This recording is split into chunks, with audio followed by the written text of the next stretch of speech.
Sebagai seorang pengusir setan yang penuh kekuatan, dia tidak membutuhkan air suci maupun salib, karena dia lebih suka cara yang langsung. Dialah pemburu iblis yang hidup dari memburu hantu, Donley.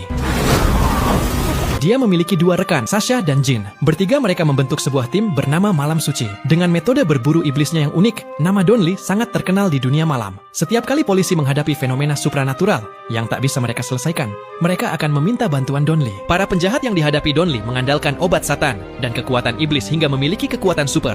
Masing-masing mampu melawan 10 orang. Namun, yang mereka hadapi adalah dia. Saat menerobos ke lokasi ritual dan menghadapi beberapa pemilik kekuatan iblis, ia tetap tenang dan satu persatu menjatuhkan mereka.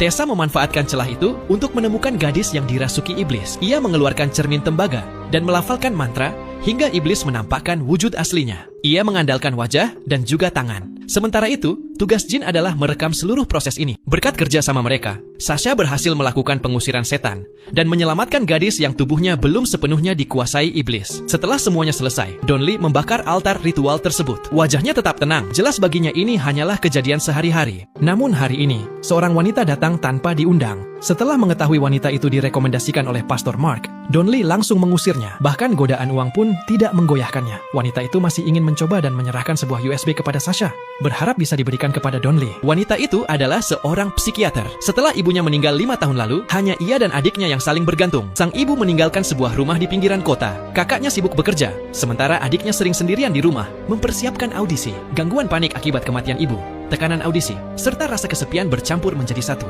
Perilaku adiknya mulai aneh. Di tengah malam, ia tiba-tiba duduk di ranjang, mendekati kakaknya yang tertidur dan menatapnya. Saat kakaknya mencari dan tidak menemukannya, ia melihat adiknya membenturkan kepala berulang kali. Serangkaian kejadian ini membuat sang kakak, seorang psikiater, tak berdaya dan mulai curiga adiknya kerasukan. Tak punya pilihan, ia meminta bantuan pastor, lalu menemukan Donley.